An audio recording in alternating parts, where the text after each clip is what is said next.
네, 여러분 안녕하십니까? 2026년 1월 12일 이민멘토의 주식 레벨업 시작해 보도록 하겠습니다. 일단은 시청 전에 좋아요와 구독 그리고 알림 설정까지 꼭 좀 부탁드리도록 하겠습니다. 2026년도 들어와서 뭐 하루도 빠지지 않고 코스피는 매일같이 좀 달려주고 있는데 오랜만에 코스피가 전강 후약의 모습으로 좀 나타나고 있습니다. 물론 현재 지금 코스피가 또 막상 마이너스는 또 아니에요. 0.4% 정도 올라가고 있습니다만은 그래도 오랜만에 이 전강 후약의 냄새를 좀 느껴보는 그런 시장이지 않을까라는 생각을 좀 하고요.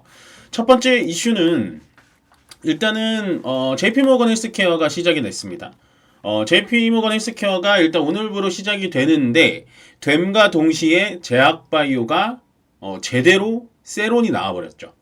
근데 아마도 이제 세론이라고 생각하시는 분들도 있고 아니면 오히려 떨어지네? 한번 매수의 기회로 삼아볼까? 라는 분들도 있는데 여러분들이 이제 작년부터 이제 우리 방송을 좀 지켜보신 여러분들은 제가 제약바이오에 대해서 어떻게 생각하시는지는 조금 더 다 잘 아실 겁니다. 그래서 저는 제약바이오에 대해서 작년에도 상당히 좋게 얘기를 드렸고 올해도 지금 세론이 나온 건 맞는 것 같아요. 근데 JP모건 헬스케어가 뭐를 하는 거냐면 그냥 CES 박람회처럼 박람회만 열고 끝나는 게 아니라 얘의 핵심적인 부분은 뭐냐, 기술 계약건을 체결할 가능성이 높아요. 그러니까 우리나라의 기술 플랫폼을 가지고 있는 기업들, 리가캠, 뭐 ABL, 뭐 에임드바이오, 뭐 알지노믹스, 뭐 기타 등등 많죠. 그런 기업들이 계약을 체결해서 갑자기 상승할 가능성이 높기 때문에 저는 오늘 우리 시장에서 이 제약바이오가 JP모건 헬스케어가 개막을 해서 세론이 나왔다라는 거는 뭐 떨어진 건 기정사실이지만 세론 때문에 떨어졌다라는 거는 인정할 수가 없어요. 네, 물론 보는 사람마다 다 다르겠지만 그래서 제약바이오가 만약에 세론으로 떨어졌다? 저는 오히려 저가로 매수할 수 있는 기회지 않을까라는 생각을 하고 실제로 많이 떨어진 종목들을 조금 주워가는 것도 괜찮다라는 생각을 좀 했습니다. 그래서 저는 세론이 아니다 라고 조금 어필을 하고 싶고요. 그 다음에 요거예요. 저번 주 토요일 날 사실은 이 미국 연준 대법원 트럼프 관세 판결이 나왔어야 되는데 이게 연기가 됐어요. 지금 그래서 뭐 수요일이 된다, 목요일이 된다, 뭐 말은 많은데 정확한 건 저도 모르겠습니다. 정확한 건 저도 모르겠지만 어찌됐든 트럼프 관세에 대해서 판결이 위법하다라고 나오면 지금 뭐 코스트코를 비롯해서 유수의 기업들이 뒤에서 줄 서고 있거든요. 관세 환급 받으려고. 네. 사실은 이게 위법이다라고 나오면 우리나라 시장에는 어느 정도 좀 상승이 나올 수 있어요. 일례로 들면 현재 관세에 대해서 가장 피해를 본 업종이 어디죠? 자동차입니다. 물론 현대자동차가 로보틱스 때문에 많이 올라왔지만 어쨌든 자동차. 그 다음에 뭐 가전, LG전자 같은 것들, 그런 것들 또 그렇고 그 다음에 식품. 식품주들도 이 관세 때문에 좀 떨어졌기 때문에 만약에 위법이 나왔다라고 한다면 기술적인 반등은 나올 수 있어요. 근데 이거를 여러분들 조금 다른 면에서 생각을 해보셔야 되는 게 뭐냐면 트럼프가 만약에 이게 위법이 나와서 관세를 환불을 해야 되고 관세를 뱉어내야 된다라는 법안까지 결의가 가지는 않을 거예요. 네, 그러니까 관세를 환불해 줄 것까지는 가진 못할 겁니다.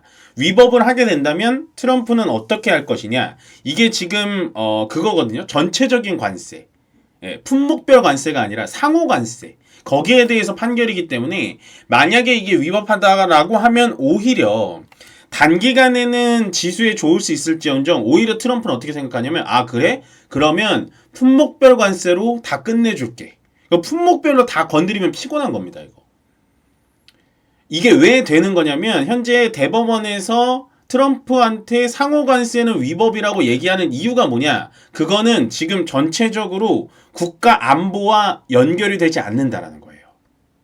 이게 미국 법원이 되게 중요한 게 뭐냐면 현재 우리나라의 보안, 안보랑 많이 연결돼서 짓는데 품목별 관세는 예를 들어서 반도체 같은 경우에는 중국 거를 왜 안 쓰냐면 안보와 보안이 걸려있기 때문입니다. 그래서 품목별 관세는 그래 트럼프 대통령 너네 의회가 하는 대로 하게 해줄게. 대신 나라 대 나라별로 그냥 10% 15% 때리는 건 안 돼. 그거는 안보랑 상관이 없잖아. 라고 판단이 날 수 있다는 거죠. 그러면 지금 이렇게 생각하시는 분들도 있어요. 관세가 그럼 위법이 되면 우리나라한테 관세가 환불이 들어온다라고 치자고요. 저는 안 될 것 같은데. 환불이 들어오면 지수에는 앞으로 그럼 더 좋은 영향을 주는 거 아니에요? 그럼 관세 없어지는 거 아니에요? 이렇게 흑백 논리로 받아들이시는 분인데 그거 아니라고 말씀드리는 겁니다. 품목별 관세로 이거는 그냥 방향을 틀어버릴 수도 있습니다. 아시겠죠? 그래서 이 부분을 약간은 착각하시는 분들이 있을 것 같아서 제가 요거를 좀 짚어드리는 거예요. 예, 이거는 안보와 보안 이슈 때문에 상호 관세는 위법이 날 수 있지만 품목별 관세 있잖아요. 뭐 자동차에 15% 하고 막 이런 거 있잖아요. 그런 거에 대해서는 유지가 됩니다, 사실은. 유지가 되니까 이 이슈에 대해서 너무 이렇게 막 머리 아프게 막 이렇게 된다 안 된다 생각할 필요가 없는 거예요. 아시겠죠? 그 정도 보시면 될 것 같고. 그 다음에 제가 봤을 때는 우리나라 시장이 오후에 밀렸잖아요. 그러니까 전강 후약이잖아요. 후반에 밀린 이유 중에 하나가 이건 것 같아요. 예, 파월 연준 의장 있죠. 파월 연준 의장이 형사사건으로 인해서 검찰에서 소환장을 발송했다. 그래서 검찰에 끌려갈 것이다. 예, 라는 얘기가 나오면서 미국의 나스닥 선물지수가 갑자기 밀리기 시작했거든요. 이게 왜 밀리냐면 사실은 연준이라는 기관은 미국 정부와 상당히 독립이 돼 있습니다. 서로 건들질 못해요. 그게 왜 그러냐면 얘네가 힘이 세서 뭐 아니면 의회가 힘이 약해서 그게 아니라 미국이라는 나라는 그래도 선진국이잖아요. 세계에서 최고 선진국이잖아요. 그렇기 때문에 이 금리를 결정하고 경제를 결정하는 연준이라는 독립기구를 굉장히 존중해줘요. 이게 어떤 느낌이냐면 예를 들어 이 연준에 정치 색깔이 입혀져 버리면 국민들이 인플레로 힘들어하건 뭐라건 그때의 정치 여당에 따라서 금리를 올렸다 내렸다 할 수가 있잖아요. 그런 독립권을 보호하기 위해서 미국이라는 선진국은 이 연준이라는 독립기구를 만든 건데 이게 지금 금리를 안 내린다고 해서 트럼프 대통령이 조금은 강제적으로 형사 사건으로 지금 파월 연준 의장을 집어넣으려고 하고 있다는 겁니다. 그렇게 되면 미국의 금리 시장, 미국의 금융시장도 붕괴가 될 것이다. 라는 부정적인 얘기가 나오면서 미국의 선물지수가 빠지고 나스닥 S&P 500 지수 빠지면서 우리나라도 영향을 한두 시간 이후에 좀 받는 것 같아요. 그러니까 지금 미국 대통령이 뭐 이란에도 침입한다, 멕시코 어떻게 한다, 심지어 베네수엘라 대통령은 잡아왔죠. 이런 식으로 하다 보니까 파월 연준 의장한테까지도 지금 이렇게 강압적으로 진행을 하고 있다는 건 시장에서는 당연히 호재로 받아들일 수가 없는 거죠.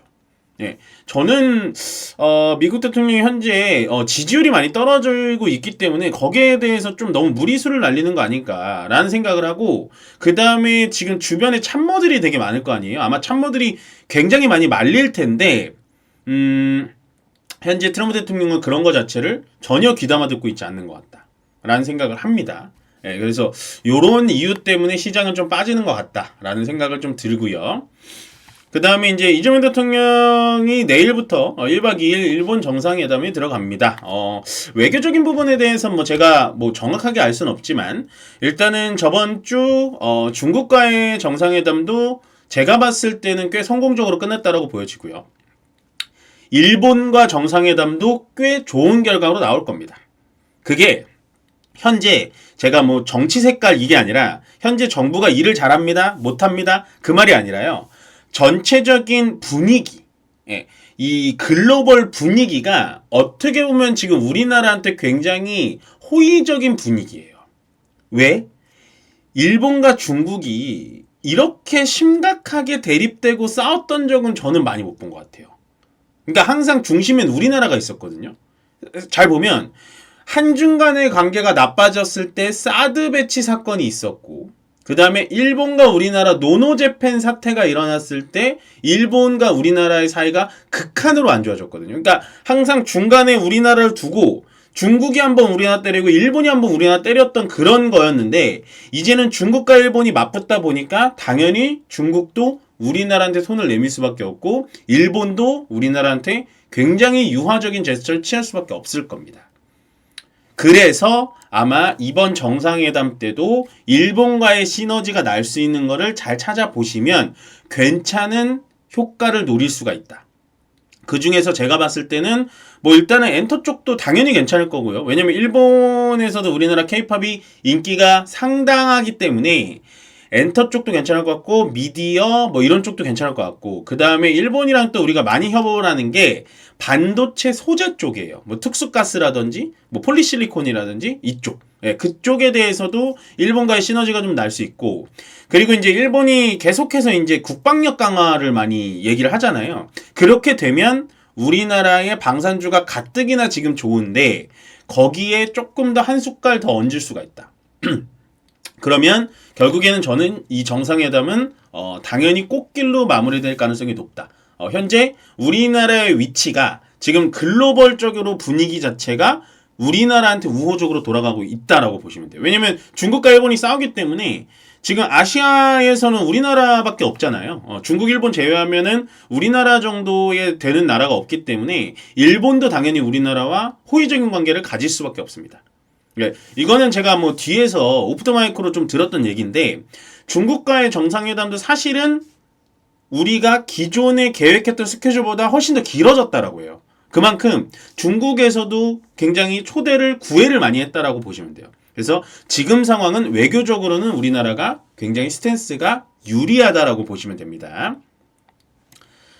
그 다음에 강세업종과 약세업종 좀 보겠습니다. 강세업종은 우주항공이 오늘도 강했고요. 제가 이거 처질 때 괜찮다라고 많이 말씀을 드렸던 것 같아요. 우주항공은 올해 계속해서 양념처럼 가져갈 수 있다. 떨어질만 하면 올라갈 수 있다라고 말씀을 드렸고 오늘은 이제 조방원 중에 원전이 좀 좋았네요. 원전이 가장 먼저 갖다 눌려줬다가 오늘 뭐 두산 에너빌리티 같은 종목들 꽤 의미가 있는 양봉이 나왔고 현대건설 같은 경우에는 역시나 대장주 역할을 좀 해줬다라고 보시면 되고요. 2차전지가 오늘 올라갔는데 2차전지가 어떤 개념으로 올라갔냐면 오늘은 원전과 같이 올라간 겁니다. 그러니까 전기차가 잘 팔려서 2차전지가 올라갔다는 느낌보다는 에너지, 미래 에너지 쪽에 원전이 많이 투자가 되면 당연히 ESS에 2차전지 무조건 필요하다. 에너지 저장을 해야 되니까 보시면 되고 전력 설비는 뭐라 그랬죠? 원전과 짝꿍이다. 그러니까 얘네 셋이 오늘 한 뭉태기로 움직인 거예요. 에너지 쪽으로. 그래서 이 에너지 쪽은 약세 업종이 있을 때마다 보시는 게 굉장히 유리하다라고 말씀을 드렸고 오늘 약세 업종 화장품, 제약바이오는 제가 말씀드렸죠. 제약바이오는 좀 그랬고 반도체 소부장이 요 며칠 안 좋네요. 저번 주 내내 삼성전자 하이닉스만 올라갈 때 반도체 소부장 보셔도 된다라고 말씀드렸는데 오늘까지도 썩 좋은 모습은 보여주진 않습니다만 주가들이 전체적으로 좀 꼬꾸라지거나 밀려 내려가는 느낌은 아닙니다. 그렇기 때문에 계속해서 지켜봐도 될 것 같아요. 오늘도 약세업종 세 섹터는 여전히 좀 긍정적으로 보시는 게 좋다라고 정리를 드리겠습니다. 네, 여기까지 레벨업 진행하면 좋을 것 같고요. 끝으로 항상 좋아요와 구독 그리고 알림 설정은 저에게 많은 힘이 된다는 점 꼭 알아두시면서요. 저는 내일 똑같은 시간에 여러분들 뵙도록 하겠습니다. 고맙습니다.